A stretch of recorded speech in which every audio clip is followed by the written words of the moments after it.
வணக்கம். இன்னைக்கு படிக்க போகும் கதையின் தலைப்பு தவம். இது ஒரு தொடர்கதை. எழுதியவர் திருமதி அனுத்தமா அவர்கள். இந்த கதையின் நாயகி காந்தா சாதாரண குடும்ப தலைவி. அவள் கணவருக்கு இதய தாக்குதல் ஏற்படுகிறது. அவர் உடல் நலம் பெற ஓய்வு வேண்டும், பராமரிப்பு வேண்டும், வைத்தியம் வேண்டும். இந்த மூன்றையும் தந்து அவருக்கு குணம் ஏற்பட வேண்டும் என்று அவள் தன் கணவரை ஆறுமுகனூர்னு ஒரு சிறிய கிராமத்துக்கு அழைச்சிட்டு வர. இதுவரை வாழ்ந்த வாழ்க்கையை மாற்றி குழந்தைகளை பிரிந்து தன் கணவன் உடல் நலமே குறி என்ற நோக்கத்தோடு அந்த ஊருக்கு வர. தன் கணவரோட உடல் ஒரு இடமாற்றம் ஏற்பட்டால் அவருடைய உடல் நலம் சீக்கிரம் சரியாயிடுவார் அப்படிங்கிற ஒரு நம்பிக்கையில் தன்னுடைய ஊரை விட்டு ஒரு கிராமத்துக்கு அழைச்சிட்டு வரா. கோவிலும் கோவிலை ஒட்டியே வாழும் மனிதர்களுமே உள்ள ஊர் அது. இப்படிப்பட்ட அழகான ஊரில் ஒரு தவ வாழ்க்கையாக வாழ ஆரம்பிக்கிறார் காந்தா. சிரித்த முகமும் இனிமையான பேச்சும் சுறுசுறுப்பும் விடாமுயற்சியும் ஆழ்ந்த நம்பிக்கையும் இருந்தால் நற்காரியங்கள் ஏதும் சாதித்து கொள்ளலாங்கிற எண்ணத்திற்கு காந்தா ஒரு சான்று. பல்வேறு வகையான மக்கள் வாழும் அந்த சிறிய கிராமத்தில் தன் கணவரை கவனித்து கொண்டும் எல்லாரோடும் பழகி கொண்டும் அவள் விரதம் காக்கிறாள். ஊரே அந்த தம்பதிகளிடம் அன்பு செய்கிறது. இப்படி அவள் செய்த தவம் பலித்ததா? அவளுடைய கணவரின் உடல் நலம் தேறி வந்ததா அப்படிங்கிறத இந்த கதையை நம்ம படித்து கேட்டு தெரிஞ்சுக்கலாம். இப்போ பகுதி 1 கதைக்கு போகலாமா? கார் மெதுவாக சற்றே உயரத்தில் சென்று அப்பாதையில் ஏறி ஒரு வளைவில் திரும்பியதும் வியப்பினால் என் மூச்சே நின்றுவிட்டது. இதற்கு முன் எத்தனை முறை பார்த்திருக்கிறேன். என்றைக்கும் இதே வியப்புணர்ச்சி என்னை ஆட்கொள்ள தவறியதில்லை. அக்குன்றை தன் வளைக்கரத்துக்குள் பிடித்து அணைப்பது போல, பொற்கலசம் ஒன்று மாலை அணிவித்தார் போல அந்த ஆறு அமைதியாக ஊர்ந்து குன்றை தழுவி சென்றது. கலசத்தின் மீது அலங்கார தேங்காய் வைத்தார் போல அப்புனித கோவில் தென்பட்டது. இந்த காலத்தில் இப்படி ஒரு ரம்யமான இடம் கிடைத்தால் அங்கு ஒரு விடுதி கட்டுவார்கள், டீக்கடை வைப்பார்கள், உல்லாச பூங்கா அமைப்பார்கள், அதை ஒரு பிக்னிக் ஸ்தலமாக ஆக்கிவிடுவார்கள். பழைய காலத்திலோ எங்கு அழகை கண்டாலும் அமைதியை பார்த்தாலும் அங்கு அவர்கள் ஆண்டவனையே கண்டார்கள். உடனே அந்த இடத்தில் ஒரு கோவிலை கட்டி அழகுக்கு அழகு செய்து கண்டுகளித்தார்கள். பூஜைக்குரிய புஷ்பங்களுக்கான நந்தவனங்கள் அமைத்தார்கள் என்றேன் நான் உணர்ச்சியோடு. அதில் என்ன லாபம்? பிக்னிக் இடம் என்றால் உல்லாச பயணம் வருபவர்கள் மூலம் நிறைய பணம் வரும்.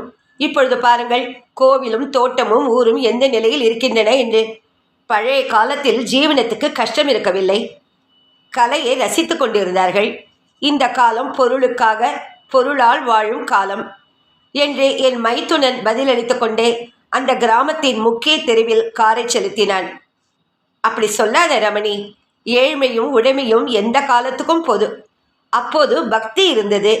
எதை அனுபவித்தாலும் அதை நமக்கு அளித்த ஆண்டவனுக்கு சமர்ப்பித்து இன்புறுவது என்ற மனப்பான்மை இருந்தது என்றாள் என் மனைவி காந்தா. அது மட்டுமில்லை, ரமணி சொல்வது போல ஒரு டீ கடையோ பூங்காவோ வைத்தால் ஒரு குறிப்பிட்ட சமூகத்துக்குத்தான் உதவும். தனி மனிதன் ஒருவனின் கைக்கு மட்டும் பயன் போய் சேரும். கடவுளுக்கு சொந்தமாக்கிவிட்டால் அந்த இன்பம் சமூகத்துக்கே பொது சொத்தாக இருக்கும் என்று விளக்கினேன் நான்.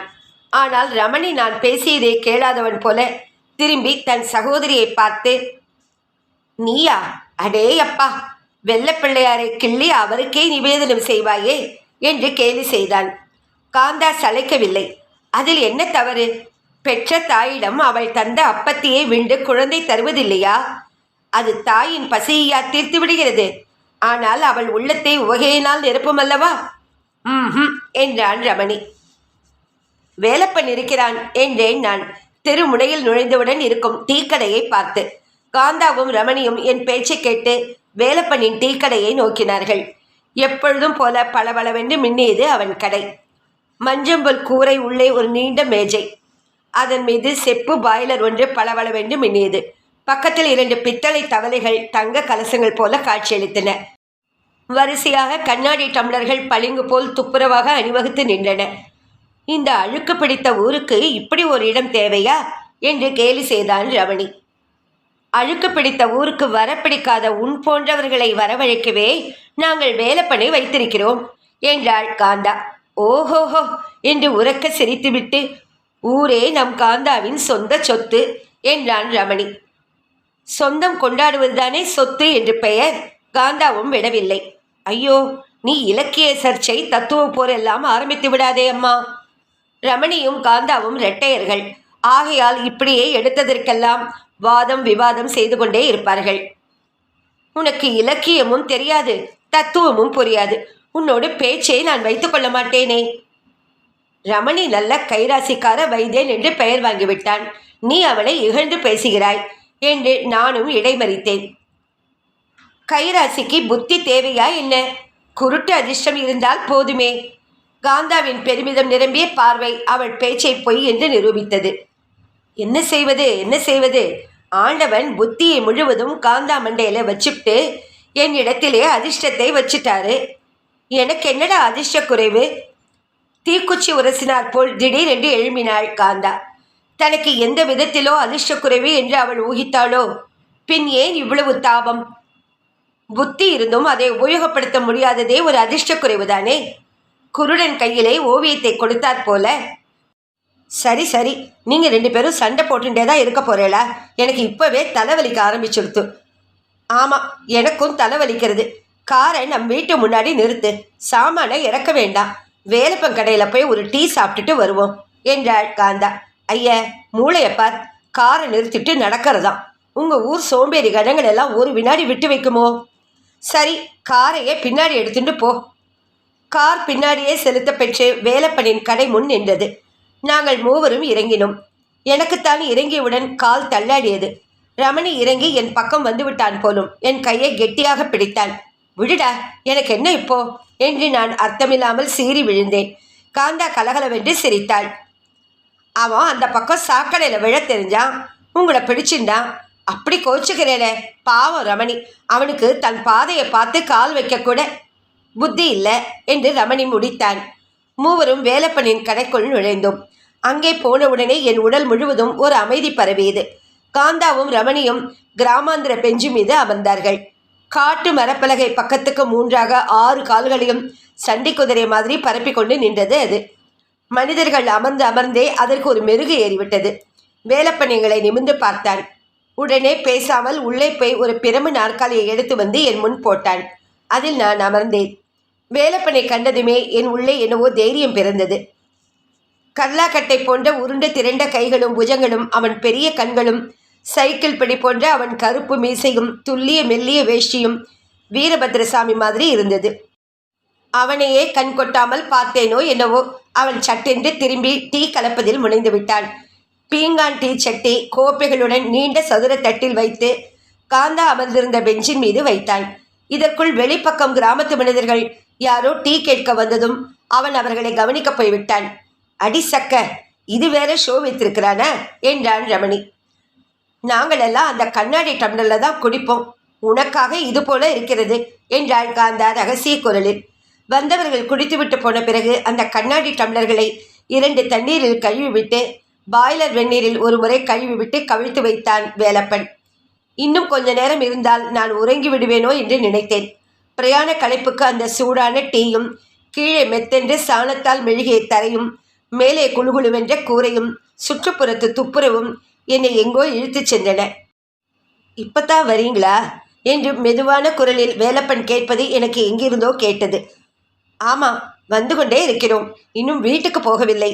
காமாட்சி இருக்காங்களா என்று காந்தாதான் பதில் சொன்னாள். இருக்காங்க என்று பதில் சொன்னவன் சட்டென்று திரும்பி பாய்லருக்கு அந்தண்டை போய் பிளாஸ்டிக் வாளியில் இருந்த நீரை பாய்லரில் நிரப்புவதில் முனைந்து விட்டான். குருவிகளின் கிரீச் கிரீச் தவிர சத்தமே இல்லை. இந்த சுத்தமான இடத்தை குருவிகள் நாசமாக்கி விடுமே என்று சுற்றி சுற்றி பார்த்தேன். குருவி வளர்க்கிறாயா? என்ன வேலப்பா என்று கேட்டேன். வேலப்பன் செவிடும் அல்ல, நான் பேசியதும் எட்டாத தூரத்தில் இருந்தும் அல்ல. ஆயின் அவன் பதிலே சொல்லவில்லை. என் குரல்தான் கேட்கவில்லை போலும் என்று எண்ணினேன் நான். அதையும் பொய்யாக்க வேலப்பன் தன் வேலையிலிருந்து நிமிர்ந்து கண்களை மட்டும் உயர்த்தி குருவிக்கூடுகளை கவனித்தான். அவன் நெற்றி சுருங்கியது. அவ்வளவுதான். இடியட், மரியாதை கெட்டவன் என்று முணுமுணுத்தான் ரமணி. காந்தா சட்டென்று அவன் கையை அமர்த்தி கொண்டே எழுந்து விட்டாள். வேலப்பா, இந்த தட்டை இப்படியே வைக்கவா? எவ்வளவு ஆயிற்று என்று உரக்க கேட்டாள். 60 பைசா என்று பதிலளித்த வேலப்பன் மரத்தட்டு போன்ற தன் கையை நீட்டினான். காந்தா தன் கைப்பையிலிருந்து 60 காசு எடுத்து அவன் உள்ளங்கையில் போட்டுவிட்டு கிளம்பினாள். ரமணி அவளை தாண்டி காரை திறக்கப் போனான். நானும் சோம்பலுடன் எழுந்து மெதுவாக பின்தொடர்ந்தேன். நாங்கள் எங்கள் 4 மாத வாசத்திற்காக எடுத்துக்கொண்ட வீட்டின் முன் கார் நின்றது. நாங்கள் இறங்கி உள்ளே சென்றோம். ஊர் வாண்டு பயல்கள் புழுதி பூசிய உடம்பும் பேன் மலிந்த பரட்டை தலையுமாக ஒரு கூட்டமே எங்களை சூழ்ந்து கொண்டது. தங்க இடம் வேண்டுமா, கோவிலுக்கு போகணுமா, ஆத்தங்கரைக்கு வழி காட்டணுமா என்று ஒரு சிறு வாண்டு கிரீச்சிட்டது. போடா, அவங்க இங்கேயே இருக்க வந்திருக்காங்க தெரியல என்றான் மற்றொருவன். சாப்பாடு வேணுங்களா? எங்கள் வீட்டில் செய்யலாம், 3 பேருக்கா? வேறு ஒரு வாண்டு குரல் கொடுத்தது. நறுக்கென்று தலையில் ஒரு குட்டு அந்த குரலை அடக்கியது. தோப்பிலிருந்து தேங்காய் வேணுங்களா? இன்னைக்கு தான் நாயக்கர் தோப்பில் காய் இறக்கினாங்க. கொள்ள மலிவு, 40 பைசா தான். கட்டி கட்டியாக இருக்கும் காய். இப்படி ஒருத்தன். அட போடா, செங்கமலை வீட்டு கொல்ல மரத்து காய் எப்படி கல்கண்டு மாதிரி இனிக்கும் தெரியுமா? நேற்று ராத்திரி கூட திருடன் ஏறிட்டானாமே. சேச்சே, நகருங்கடா, வழியில் நின்று தொல்லை கொடுக்கறதுகளே என்று ரமணி எரிந்து விழுந்த பிறகுதான் அவர்கள் சலசலப்பு ஒருவாறு அடங்கியது. கூட்டமும் ஓரளவு விலகியது. டே சுந்து, எடேண்டா அந்த கூடைய? ராமு, பெட்டியை 2 பேரா பிடிச்சு உள்ளே கொண்டு வாங்க என்று காந்தா உத்தரவிட்டாள். என்னென்ன பெயர்களையோ அழைத்தாள். எனக்கு யாரும் தெரியவில்லை. வேண்டாம் காந்தா, அவர்கள் உடம்பில் இருக்கிற அழுக்கோடு பிளேக் காலரா எல்லாம் உள்ளே வந்துடும் என்றான் ரமணி. காந்தா அந்த படையை கண்ணுற்றாள். பிறகு ஒரு தினசாக முகத்தை சுலுக்கி கொண்டு, என்னடா ஆற்றங்கரையில் தண்ணி வத்தி போச்சா என்று கேட்டாள். இல்லையே, நல்லா இருக்கரையும் ஓடுகிறதே. பின்ன நான் போன தடவை வந்துட்டு போன பிறகு நீங்கள் யாரும் மழையில் கூட நனையலையா? மெழுகு செல மாதிரி துண்டுகளும் நீங்களும். உடனே வாண்டுகள் எல்லாம் அசடு வழியே சிரித்து கொண்டு ஓடிவிட்டன. நான் முன்பக்க தாழ்வாரத்தில் ஏறி ஒரு ஓரமாக தரையில் அமர்ந்து விட்டேன். காந்தாவும் அவள் தம்பியுமாக மெல்ல சாமான்களை இறக்கி தாழ்வாரத்தில் குவித்தனர். ரமணி காரை பூட்டிவிட்டு பிறகுதான் படியேறினான். பார்த்தாயோ இல்லையோ, வேலை என்றதும் எல்லாம் ஓடிவிட்டதுகள். காரை திறந்து வைத்து விட்டு வந்தால் ஒரே நொடியில் அதை ஒடித்து நொறுக்கி விடுங்கள் என்றான். எல்லாம் பொறுப்பு தெரியாத குழந்தைகள், அவர்களோடு நமக்கென்ன? நான் மரகதத்தை கூப்பிட்டு விட்டு வந்தேன். சாவி கொண்டு வருவாள். என்னோடு அவள் சாமான்களை எடுத்து வைப்பாள் என்றாள் காந்தா. ரமணி பொறுமையின்றி நெற்றியை சுருக்கியபடி வண்டி சாவியை சுழற்றி கொண்டு நின்றான். தன் சாமான்களை சரி பார்த்துவிட்டு நிமிர்ந்த காந்தா சிரித்தாள். ரமணி, நீயும் அத்திம்பேரும் அப்படி தெருக்கோடி வரை நடந்து போய் பாருங்கோ. கோவிலும் ஆத்தங்கரையும் பார்க்க ரொம்ப ரம்யமாக இருக்கும். அது மட்டும் இல்லை, உனக்கு வேண்டிய அளவு பறவைகள் வரும் அங்கே என்றாள். பறவைகள் என்ற சொல்லை கேட்டதும் ரமணியின் முகம் மலர்ந்து விட்டது. எங்கே சொல்கிறாய்? அத்திம்பேர் இங்கேயே இருக்கட்டும். பட்சிகள் எங்கே சொல்லு, நானே போய் பார்த்து கொள்கிறேன் என்று சொல்லிக்கொண்டே கிளம்பினான் அவன். அவன் போன பிறகு காந்தா நாடக பாணியில் ஒரு பெருமூச்சு விட்டாள். அப்பாடியோ, என்ன பையன், கொஞ்சம் கூட பொறுமையே இல்லையே. போகட்டும், ஆந்த அலறி ஓஞ்சு கோழி கூவுகிற வரைக்கும் அந்த தோப்புலேயே கிடப்பான். நானும் நிம்மதியாக சாமான் எடுத்து வைக்க முடியும் என்றாள். நான் ஒன்றுமே வாயை திறக்கவில்லை. கதவை திறந்து ஏதாவது வகை செய்து என்னை படுக்க விட்டால் நான் நிம்மதியாக உறங்கி இருப்பேன். தாழ்வாரத்தின் விளிம்பு வரை நகர்ந்து காலை தொங்கவிட்டு கொண்டு அமர்ந்திருந்தேன். மரகதம் வந்தாள். என்னை கண்டதும் ஒதுங்கி அடக்கமாக காந்தாவின் அருகில் சென்று நின்று கொண்டாள். தாழ்வான குரலில் என்னவோ சொன்னாள் அவள். உற்று கேட்க எனக்கு தெம்பில்லை. அவள் முந்தானையிலிருந்து சாவியை அவிழ்த்து எடுத்து கதவை திறப்பது தெரிந்தது. காந்தாவும் அவளை என்னவோ கேட்டுக்கொண்டே பின்னாடி நுழைந்தாள். அவள் திரும்பி வந்ததும் சாமான்களை எடுக்காமல் என்னை பார்த்து, நீங்கள் உள்ளே படுத்துக் கொள்ளுங்கள், நாங்கள் சாமான்களை எடுத்து வைத்துக் கொள்கிறோம் என்றாள். ஏ, எனக்கு என்ன படுக்க, இப்ப நான் இங்கேயே இருக்கேன் என்றேன். எனக்கு படுத்தா தேவலை போல இருந்தது, அதனால் சொன்னேன். சரி, இருங்கள் இங்கேதான் என்றாள் அவள். காந்தாவும் மரகதமும் சாமான்களை ஒவ்வொன்றாக உள்ளே கொண்டு வைக்கலானார்கள். மரகதத்தை அப்பொழுதுதான் பார்த்தேன் நான். முன்பை விட இப்போது அவள் முகம் வாட்டமாக இருந்தது. உடலும் மெலிந்து விட்டிருந்தாள். புடவையை இழுத்து போர்த்திய வண்ணம் நடப்பதும் ஓசையின்றி பேச்சும் அமைதியுமாக அவள் வேலை செய்வதும் பார்க்கவே இதமாக இருந்தன. சின்ன வயசில் மரகதம் மிகவும் அழகாக இருந்திருப்பாள். இப்பொழுதும் வெயிலில் வாடினாலும் அவள் உடல் எலுமிச்சை நிற சாயல் அடித்தது. அதில் பளிச்சென்று மஞ்சள் பூச்சும் நெற்றியில் குங்குமமும் நிறைவாக காட்சியளிப்பாள். அவள் கணவன் ஒரு கிழவன், இவள் 3ஆம் தாரம். கிழவன் இப்பொழுது உடல் தளர்ந்து தெரு திண்ணையோடு கிடந்தான். அவளுக்கு உஷா என்று ஒரு பெண் இருந்தாள். வயல்களில் வேலை செய்வாளாம் மரகதம். எனக்கு அது நம்பிக்கைப்படவில்லை. ஒரு வீட்டின் நிழலில்தான் வேலை செய்ய பிறந்தவள் போல இருந்தாள் அவள். எல்லா சாமான்களும் உள்ளே போய்விட்டன. மரகதம் கையில் தெர்மாஸ் பிளாஸ்குடன் காமாட்சியின் வீட்டை நோக்கி நடந்தாள். காந்தா எதற்கோ வெளிப்பக்கம் வந்தவள் பாட்டு ஒன்றை முனகிக் கொண்டே திரும்பி உள்ளே போய்விட்டாள். எனக்கு படுக்கலாம் போல்தான் இருந்தது. ஆயின் காந்தா சொன்னபோது எனக்கு ஏனோ எரிச்சலாக இருந்தது. இப்பொழுது மறுபடியும் ஒரு முறை என்னை பார்த்து, போய் படுங்கள், நீங்கள் உடம்பு சரியில்லாதவர், ஓய்வு வேண்டும் என்று சொல்ல மாட்டாளா என்று ஏக்கமாக இருந்தது. காந்தாவோ தன் போக்கில் பாட்டு பாடிக்கொண்டு மீண்டும் உள்ளே போய்விட்டாள். நான் எழுந்து மெதுவாக உள்ளே போனேன். மரகதம் உள்பக்கம் கூட்டிக் கொண்டிருந்தாள். காந்தா அடுப்படியில் ஸ்டவ்வை மூட்டி என்ன செய்தாலோ தெரியவில்லை. நானாக போய் எனக்காக போட்டிருந்த படுக்கையில் அமர்ந்தேன். பிறகு மெல்ல படுத்தேன். அயர்வாகத்தான் இருந்தது. கண்களை செருகியது. கண்களை இறுக மூடிக்கொண்டேன். ரமணி திரும்பி விட்டான். ஆயினும் சற்று பொறுத்து கண் விழிக்கலாம் என்று பேசாமல் இருந்து விட்டேன். இதன் தொடர்ச்சியை அடுத்த பகுதியில் படிக்கிறேன். என்னால் தினம் படிக்க முடியலைனாலும் ஒரு நாள் விட்டு ஒரு நாள் கண்டிப்பாக படித்து அப்லோட் பண்ணி போடுறேன்.